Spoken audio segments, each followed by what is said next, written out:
Você lembra a primeira vez que você assistiu anime? Os famosos desenhos japoneses, que têm uma estrutura narrativa tão diferente e tão distinta dos cartoons americanos, chegaram aqui mais ou menos no final dos anos 80. Comercializados como desenhos normais, eles foram exportados para o nosso lado do planeta por algumas emissoras de TV na época. Mas justamente pelo fato de serem tão diferentes dos cartoons convencionais americanos, a sua popularização foi basicamente instantânea, criando assim, ao meu ver, a primeira wave de animes aqui no Brasil. Porém, anos se passaram e a próxima onda com certeza seria mais forte. Com o advento da internet, se tornou cada vez mais fácil consumir qualquer tipo de conteúdo de qualquer país do mundo. E assim, em 2010, a segunda wave chegou, fazendo que, até hoje, as animações japonesas sejam extremamente relevantes aqui no nosso país, criando apreciadores da cultura japonesa até um pouco mais fanáticos do que os do século passado, e com certeza influenciando a vida de muitas pessoas. E hoje eu quero te contar como eu fui pego por essa onda, e mais especificamente como os desenhos japoneses se tornaram tão importantes na minha vida. Oi, eu sou o Hunter e depois de alguns problemas técnicos no vídeo anterior, eu tô de volta. Não só tô de volta, como eu quero fazer uma coisa parecida com o que eu fiz no meu primeiro vídeo. Contar uma experiência da minha vida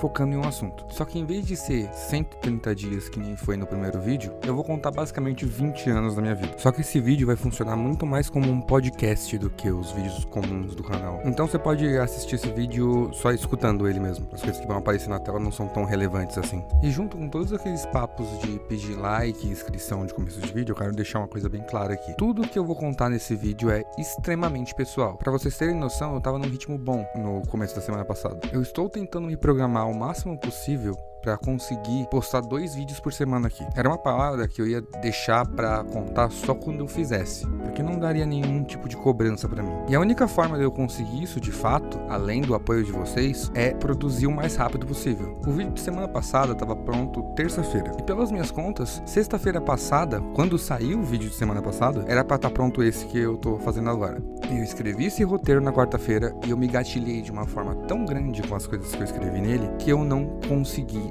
gravar nada até hoje, dia 21/3. Aí vocês me perguntam, por que isso, Hunter? E eu respondo vocês, porque eu nunca me expus tanto na internet quanto eu tô fazendo aqui nesse vídeo. Mas por que exatamente eu tô me expondo tanto assim? Porque eu quero que vocês me conheçam e também eu quero conhecer vocês. Eu vou abrir o meu coração no máximo, justamente pra terminar aquele papo de amizade que eu comecei no vídeo passado. Agora, claramente a gente é amigos e por causa disso eu preciso de toda aquela linharinha de like, inscrição e essas coisas. Não só porque me ajuda, mas também porque me motiva muito continuar fazendo esse tipo de vídeo. Tipo, eu cheguei em 10 inscritos agora, mas você tinha que ver necessariamente como eu fiquei feliz com isso. Como é bom ver vídeos que eu talvez não dei tanta moral, pegando tantas visualizações. E mesmo que sejam poucas no parâmetro da internet, é o suficiente pra mim agora. Só que eu também quero conhecer pessoas novas. Eu quero que isso aqui se expanda e eu consiga viver disso aqui. Então, por favor, se você puder deixar seu like, sua inscrição e compartilhar com um amigo, eu vou ficar muito, muito, muito agradecido. Principalmente esse vídeo aqui. Como eu disse, é uma história pessoal. E eu quero te contar um negócio no final dela, então fica até o final do vídeo. Mas beleza, depois de 30 minutos de introdução de vídeo,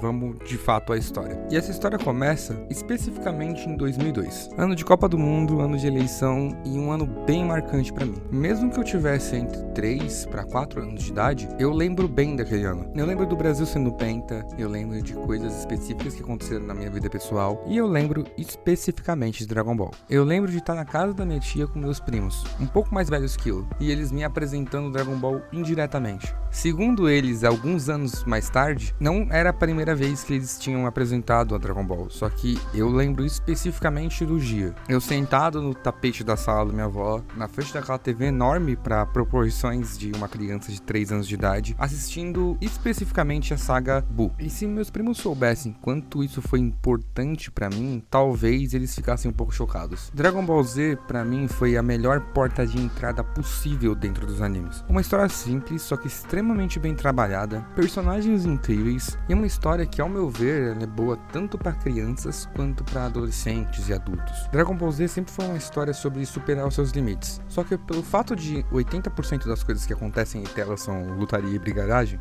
o anime acaba sendo taxado de algo fútil, algo ruim às vezes. Mesmo que as pessoas que taxam ele não necessariamente assistiram ele, porque é difícil você assistir Dragon Ball e sentir tudo que o Akira Toriyama te proporciona e achar isso ruim de algum momento. Então foi mais ou menos aí que eu soube o que era um anime de verdade. E inicialmente não mudou muita coisa. Pra mim ainda era tipo desenho. Só que Dragon Ball conseguiu colocar uma pulguinha na minha orelha naquela idade. Geralmente quando eu brincava de lutinha ou coisas assim com pessoas da minha idade, era só tipo luta e coisas assim. Só que por causa de Dragon Ball eu começou a ter roteiro nessas paradas. E essa informação vai ficar relevante. Só que mesmo assim não demorou muito tempo pra essas brincadeiras crescerem muito mais. Principalmente por causa de Cavaleiros do Zodíaco. CDZ é um anime que hoje em dia talvez eu não goste tanto quanto eu gostava antigamente. Mas sério, foi um marco gigantesco pra mim. Enquanto Dragon Ball foi um anime que meus primos me apresentaram, Cavaleiros do Zodíaco foi um anime que eu necessariamente comecei a assistir sozinho. Se eu não me engano, 6 horas da tarde, na Band, com aquele Ki. Não é o tipo de memória que você esquece, tá ligado? E mesmo que as lutas do Dragon Ball também fossem lotadas de sentimentos e coisas específicas, o CDZ ele me mostrou isso muito mais, porque se você for pegar a base do CDZ, é só isso. Eles têm um objetivo, eles precisam alcançar esse objetivo de alguma forma, e eles vão apanhar muito no processo. Só que no meio do espancamento, eles vão lá e conseguem alguma forma de vencer a pessoa que tá meia hora batendo neles. Aí você multiplica isso por cavaleiros de bronze, de prata, de ouro, marines, cavaleiros deuses, espectros e alguns deuses específicos, e você tem CDZ todo num lugar só. Eu tô zoando mais ou menos o CDZ aqui, mas foi algo que me ajudou a entender sobre carga dramática quando eu era mais novo. Agora aquelas brincadeiras que eu tava falando, elas começaram a se encorpar mesmo. Tipo, tinha rivais, tinha inimigos, tinha situações onde o outro ia conseguir se superar e ficar mais forte. Tudo isso escrito por um roteirista de mais ou menos 6 anos de idade. Mas tinha tudo isso. Já era melhor que muito Isekai. Só que em algum certo ponto a gente parou de brincar sobre isso. Pra falar a verdade, a gente começou a se interessar mais sobre coisas marketáveis. Tipo Beyblade, tipo Pokémon e, no meu caso, especificamente Yu-Gi-Oh! Eu também acabei conhecendo o Yu-Gi-Oh! Por causa de um primo meu. Só que diferente do Dragon Ball que passava em TV aberta, Yu-Gi-Oh! Passava só em TV fechada na época que eu conheci ele. E quando na TV Globinho começou a passar Yu-Gi-Oh! Aqui no Brasil a gente teve um efeito um pouco diferente, saca? Eu não lembro qual canal estúpido de TV falou que Yu-Gi-Oh! Era demônio. E basicamente 80% das mães brasileiras acreditaram nessa informação. Ainda bem que minha mãe nunca foi desse tipo de mãe, saca? Influenciada por informações de TV, pouco apuradas e extremamente tendenciosas. Muito pelo contrário, eu geralmente prestava atenção nas coisas que eu assistia antes de ter algum tipo de parecer sobre elas. Diferente da mãe de todo mundo do lugar onde eu moro. Porque especificamente no lugar onde eu moro, assistir Yu-Gi-Oh! Era tão um pecado quanto bater na própria mãe. Sendo que essencialmente o anime fala mais sobre o poder da amizade do que sobre as criaturas das trevas e tal. Mesmo com essa roupagem dark, Yu-Gi-Oh! É um anime infantil. Tipo, extremamente infantil. E eu acho que é por isso que ele acabou se tornando o anime da minha infância, saca? Com certeza foi o anime favorito dessa primeira metade da minha vida. Ao mesmo tempo que ele era dark e ele alimentava um ladinho do Pequeno Hunter naquela época, ele também lidava muito com esse negócio de poder da amizade e de superar os seus limites, que era basicamente a mensagem de todos os animes daquela época. Como o próprio Pokémon, que na minha infância eu nunca tinha sido um fã assíduo. Eu acabei começando a gostar muito mais de Pokémon quando eu cresci, a partir dos meus 14, 15 anos de idade, mas ele também sempre passou essa mensagem. Até que a gente avança um pouco nessa história e a gente vai pra mais ou menos 2006, onde tava mais ou menos começando ou se amplificando o Bom Dia e Companhia no SBT. E em meio de vários desenhos ótimos, naquele ano específico, 2 animes que foram muito importantes pra mim foram me apresentados através do programa do japonês que dançava e dava PlayStation. Um deles eu achei legalzinho e outro eu odiei com todas as minhas forças: One Piece e Naruto. Mas antes de qualquer coisa, vamos tirar um pouquinho o anime que eu gostei do meio dessa discussão. One Piece sempre me cativou. E eu não vou me aprofundar muito mais que isso. One Piece é um anime que eu quero fazer muitos vídeos aqui. E um deles é tão pessoal quanto esse, que é contando pra vocês especificamente como o anime do Pirata que se Estica salvou minha vida em 2020. Vai ser outro vídeo extremamente difícil de contar, mas eu vou tentar. Mas basicamente é por isso que eu não vou citar tanto One Piece aqui. É um anime que eu gosto muito, é um anime que fez parte da minha vida de maneira integral também, mesmo que em alguns momentos não tão grande quanto faço hoje em dia. Mas por enquanto meus comentários vão ser esses. Já agora falando sobre o anime que eu não gostei, Naruto não me chamou nem um pouco a atenção no começo. De verdade, mesmo novo, acho que foi o primeiro anime que eu fui preconceituoso pra assistir. Eu olhei aquilo e falei, velho, não quero saber o que esse loirinho louco que fica gritando aí quer me falar. Naquela época tinha começado necessariamente a discussão qual que era melhor, Dragon Ball ou Naruto. E tipo, eu nasci assistindo Dragon Ball, obviamente eu ia defender Dragon Ball. E não ia assistir Naruto por causa disso. Mas pra você ver como é que o mundo é irônico. Vocês lembram que no começo do vídeo eu tava citando aquelas brincadeiras que eu fazia com os amigos meus quando eu era menor? Tipo, aquelas brincadeiras de lutinha? Uma vez eu tava brincando com um garoto do prédio da mulher que cuidava de mim quando eu era mais novo. Justamente sobre essas brincadeiras de lutinha que eu brincava no lugar onde eu moro. Ele tinha em torno de mais ou menos uns 12 anos de idade. E eu tinha 8 pra 9 anos. E naturalmente eu fui cacetado por esse moleque. Só que como é a brincadeira, eu não fiquei com raiva ou alguma coisa do tipo. Muito pelo contrário, terminou a gente se socar ali, os dois sentaram no parquinho que tinha lá e começou a trocar ideia. E eu, como eu tinha o sonho de ser a criança de 8/9 anos de idade mais forte do mundo, eu comecei a trocar ideia com ele perguntando, e aí, mano, como é que você é forte assim, tá ligado? E em vez de me responder a realidade, que era tipo, irmão, eu sou 3 anos mais velho que você, obviamente eu sou mais forte que você, ele simplesmente falou que todos os golpes que ele tava dando em mim, ele aprendeu em Naruto. E que ele ainda tinha um golpe secreto, que era o golpe da raposa de 9 caudas, que ele aprendeu lá e não usou contra mim porque seria muita apelação. Ele olhou na minha cara e falou exatamente isso. E o que eu fiz? Eu fui pra casa da mulher que cuidava de mim e fui assistir Naruto, porque eu não ia perder pra ele de novo. Eu nunca mais vi esse cara, mas se ele soubesse a importância que ele tem na minha vida até hoje, ele ficaria completamente besta. Cara, Naruto me ensinou o que é anime de verdade, porque antes de Naruto, pra mim, todos os animes eram só, desenho japonês. Mas Naruto exemplifica completamente o que é uma animação japonesa, e por isso que ela tem que ser distinta da animação americana. E pra simplificar o máximo possível, porque eu ainda quero fazer um vídeo de Naruto, é assim, coreografia de luta insana, de verdade, existem poucos animes que Naruto não bota pra mamar quando é questão de lutas em si, um mundo extremamente rico e cativante, personagens extremamente interessantes, a estética que eu sempre falo, que é basicamente como o anime soa pra você visualmente,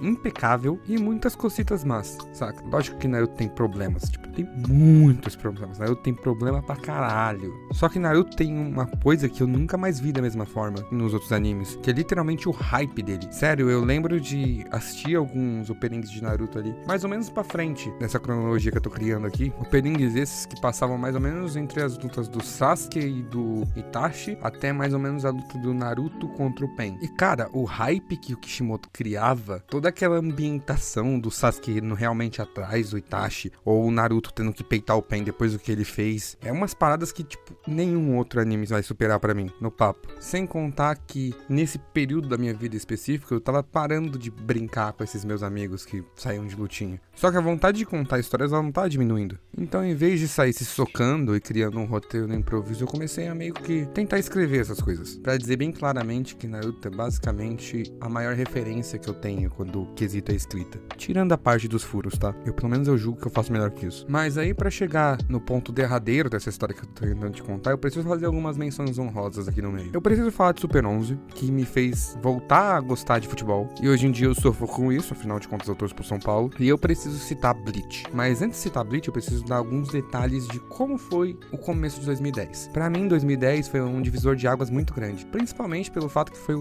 quando eu comecei a dar meus primeiros passos na internet. Eu já mexia na internet antes disso. Só que eu mexia na casa dos meus primos, justamente aqueles que me apresentaram Dragon Ball. E o problema de tudo isso é que não era uma tecnologia acessível, pelo menos não pra mim. Eu fui ganhar meu primeiro computador em 2012, no final de 2012. Só que em 2010 foi mais ou menos o ano onde eu me aproximei derradeiramente do meu melhor amigo até hoje. Amigo esse que os irmãos são aquelas típicas crianças que eu citei no começo do vídeo. Crianças que nasceram nos anos 80 e se apaixonaram por animes nos anos 90. Então, quando eu comecei a ter mais convivência com eles, eles me apresentaram muitas coisas que eu não tinha noção ainda. Alguns animes que eu não conhecia e principalmente animes legendados. Então, por causa deles eu acabei conhecendo Yu Yu Hakusho, que pra mim é o terceiro anime favorito. Por causa deles eu conheci Death Note, que nessa época não tinha dublagem ainda, se eu não me engano, era só legendado. E também me apaixonei com isso, e deu aquela popularizada no lado dark do Hunter. E por causa deles eu comecei a assistir Bleach, que me cativou bastante também. Na época já tinha essa comparação, mas hoje em dia eu acho até ela bizarra de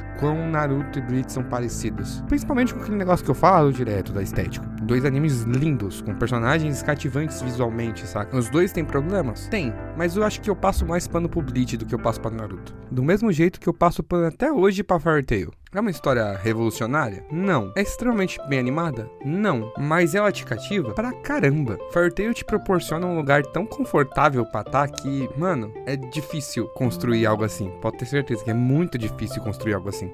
Então, quanto mais passou o tempo, mais o meu repertório de anime começou a crescer, por causa de começar a assistir o anime na linguagem original. Ao ponto de começar a comprar mangá, começar a ir em evento de animes, começar a desenhar, até que a gente chega em 2012, que foi o ano onde minha vida virou de cabeça pra baixo pra sempre. 2012 foi um ano embaçado pra mim. Foi um ano especialmente traumático para o começo da minha pré-adolescência, e foi um ano onde eu tomei umas decisões um pouco complicadas. Mas especialmente falando sobre os animes que eu consumi aquele ano, foi o ano que eu fui mais ativo nesse mundo. Eu comecei a conhecer aqueles animes mais gore das ideias, sabe? Tipo Mirai Nikki, tipo Another, que hoje em dia eu nem sei se é bom ou ruim, mas eu prefiro nem assistir pra manter bom na minha cabeça. E eu conheci Sword Art Online também. Comecei a achar bem interessante esse negócio de ir pra outro mundo, mesmo que eu não soubesse o que ia acontecer com esse gênero anos depois. E eu conheci provavelmente o anime mais importante da minha vida, Full Metal Alchemist Brotherhood. Esse anime ele foi muito importante pra construir o meu caráter anos seguintes. A lei da troca equivalente foi uma parada que ficou tão fixa na minha cabeça que não só eu acho que acabou me tornando uma pessoa melhor, como me ajudou a lidar com situações muito piores do que as que eu tava passando, que subsequentemente chegariam nos anos seguintes. Mas também me fez ter uma reflexão que é a parte mais importante desse vídeo. Tipo, como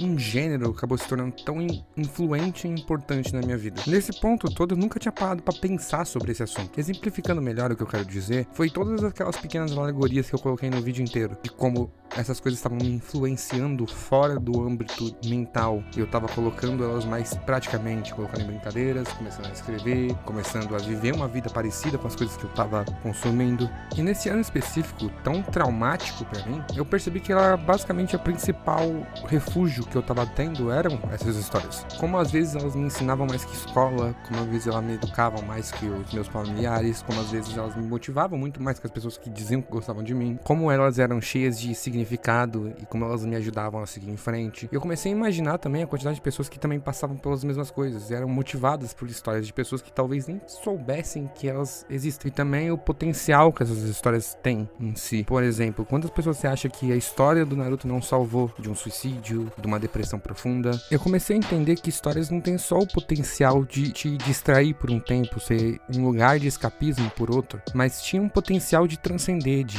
ajudar outras pessoas, de ensinar novos valores, de criar muitas coisas diferentes, até que uma chave girou na minha cabeça. Cara, eu também consigo fazer isso. Sério, de verdade, eu também consigo fazer isso. Eu, desde criança, eu inventava desculpas pra criar histórias. Eu tentava me sair melhor em algumas situações, inventando pequenas mentiras, ou até em brincadeiras, como eu dei o exemplo. Eu criava roteiros envolvidos pra simplesmente não ser coisas vazias. Histórias essas que eu criava, que sempre foram motivadas por desenhos que não necessariamente são criados pra mim, saca? Foram todos desenhos criados por uma cultura de um país completamente diferente, que era completamente inacessível pra mim. Mas mesmo assim me influenciavam e me ajudava tanto que era impossível eu ignorar. Então, desde aquele momento, eu tomei a decisão mais estúpida, ousada e divertida que eu já tive na minha vida inteira, que é, sim, eu vou criar um mangá, sim, eu vou fazer um anime. Tudo isso porque eu fui encaminhado pra esse ponto. Eu acredito que eu tenho uma história boa o suficiente e transformadora o suficiente para expor ela pro mundo. E eu vou fazer isso. E foda-se que é difícil, foda-se que é completamente complicado. É algo que eu sinto como meu chamado. E justamente eu tô criando esse vídeo pra dizer isso pra você. Desde o começo eu tô aqui tentando me apresentar. E agora eu tô conversando com você literalmente sobre a coisa mais importante da minha vida, que é a minha história. Eu faço tudo voltado pra ela. E meu objetivo final é conseguir te contar ela. Mas pra terminar esse vídeo de alguma forma, e vocês entenderem porque de fato